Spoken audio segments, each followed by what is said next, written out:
6 years was my longest stint. That's a long time. Thank you. It started. It started, I think, I kind of just wanted to go back to where I started and how I've gotten to where I am today. I had a series of surgeries when I was in my early 20s. Got addicted to opiates, got addicted to pain pills. Didn't even know what addiction was. I had experimented with maybe marijuana and maybe some cocaine in high school, but never really done anything for a prolonged period of time. I knew I was addicted. The doctor had me on Oxy 80s, Percocet 10s for 2 years. I go to him on Friday and tell him I don't need him anymore. I'm okay, I'm not hurting, still have staples in. He said, okay, just don't take them. I didn't have it anymore because I was taking them like I was supposed to back then. And He didn't teach you how to wean off or anything? no. He released me on Friday. By Sunday morning, I was sick, vomiting, sweating. I didn't even know what withdrawal was. I had a 6-month-old baby that I was taking care of, and my husband and I owned some car lots. I went to him at work and said, I don't know what to do. They're telling me I need to go to a detox doctor.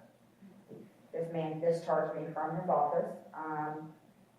By Sunday morning, I was in the hospital, thought maybe I had some infection in my stomach or something, because I didn't know what withdrawal was.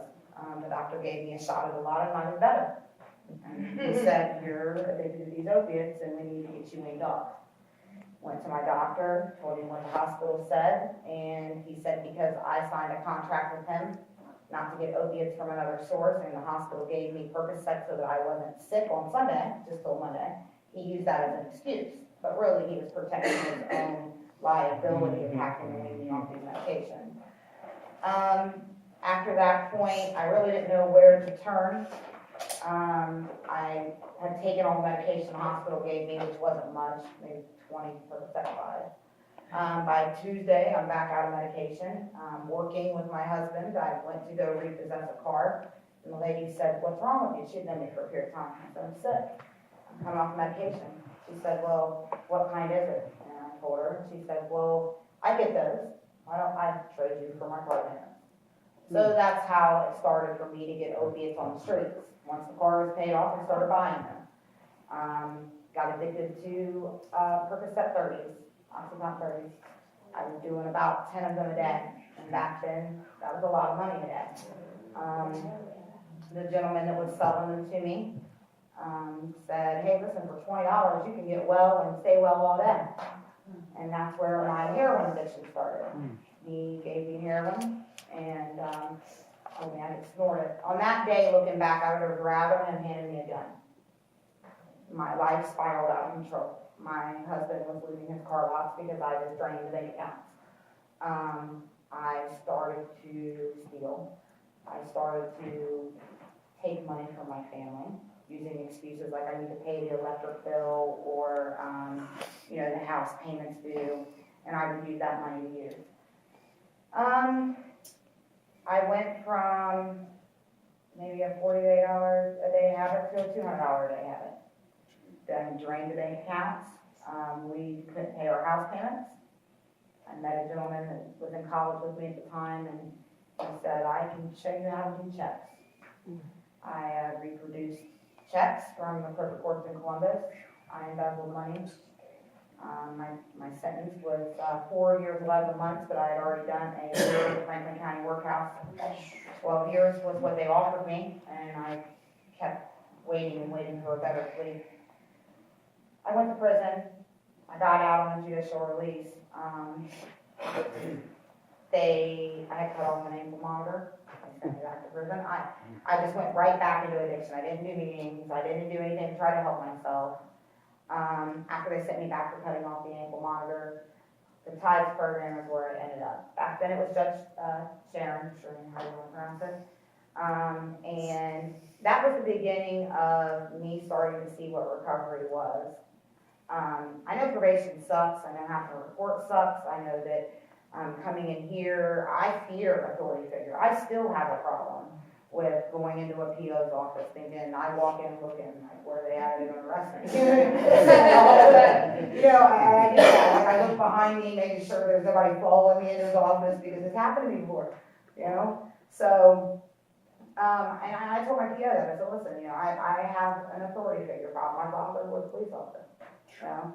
So I have a huge problem with authority, I'm a little rebellious. So it's really hard, as far as probation goes, and even this program, it was like, man, I can't do this, you want me to come down here how many times a week, and you want me to drop how many, you know, and I'm thinking right off the bat, if I mess up, you're sending me back. You know, so then I don't wanna go, or, I'm chugging a gallon of water to get in and hopefully pass a urine test, and then they find out I deleted it. You know, it wasn't easy for me, it was a hard program, and, but towards second phase, I started to realize that it isn't about completing a program. It's about a way of life. Where does addiction lead us? Think about it. I've been on the streets. I've done probably just as much or more than most of you. And how many 60-year-old heroin addicts do you see? How many 70-year-olds do you see that smoke crack? You know what I mean? We don't live that long. We're going to die sooner or later from this drug. Whatever it is, or die from the lifestyle of get drugs, you know, and so in my head I thought, you know, I have children, I have a family, and I've let everyone down, I've burned every bridge. I'd show up at my family's house and they'd peek out the blind and not answer the door, and they just didn't want to deal with me anymore. And I got to a point where it was like, they say change only occurs when remaining the same is greater than changing. So when I'm so miserable doing what I'm doing, hustling to get the money, going to get the drugs, worrying about the PO, you know, sooner or later you catch on that there's a life out there. Now, I have, like Doug McIntosh said, I'm an advocate. I advocate for people in prison. I'm actually the director of reentry. I'm the director of reentry for a active program. It's called my mind's going blank now. It's prison reform, basically what it is. What we do is we try to help people that are coming out of prison into society and help them get linked up to what they need, or people like you. It's called fair treatment reform. Sorry, it's so long. But kind of nervous. But yeah, now what I do is this last weekend, 17-year-old, 7-month pregnant girl, addicted to heroin. I'm cleaning Lucasville on what's supposed to be my time, and I get a call from the chief of police in New York that I also met at the opiate summit, and he said, Angela, I'm a 17-year-old, she's addicted to heroin, and she's pregnant, and she's going to withdraw, this baby might die. And I said, well, what do you need me to do? Let me call Mary Haven, let me try to get a contact that I had met also at the opiate summit, and see if he can get her in. I said, well, we can get her on Monday. So I drove to Washington Courthouse, took her to OSU Hospital, helped her get checked in, I sat there with her. I mean, that's just what I do. Now it's about me giving back. It's about this is the same court system I stole from. I'm standing in the same courtroom that I once feared. You know, I felt proud. I was sitting over there like, I don't even drive down High Street. I don't want to drive in front of the courthouse. Now I walk in the courthouse with my head held high and say, you know what, I've been clean. I've been sober. I did have some relapses. I mean, I know that some people say that relapse isn't a part of recovery, but sometimes you have to relapse to see where your mistakes are and go on. And the court system knows that too. It's not like they're going to throw you in jail as soon as they might to dry you out, but it's not to, do damage to your life. They're just trying to sit you down and show you that, where you made that mistake. And that's what I do. I look back at my relapses. I've had plenty of them. I look back at them and what caused me to relapse. You know, what led me there. When I say that I have slept in trap houses, I've slept in houses with no electric, I've stole my kids' clothes, stole my kids' everything. I've done it all. I was just last summer, in a motorcycle accident and knocked out my front teeth, broke me. I mean, threw out in the middle of 270. Clean and sober, went to the hospital, and I'm like, no, don't give me any pain medication.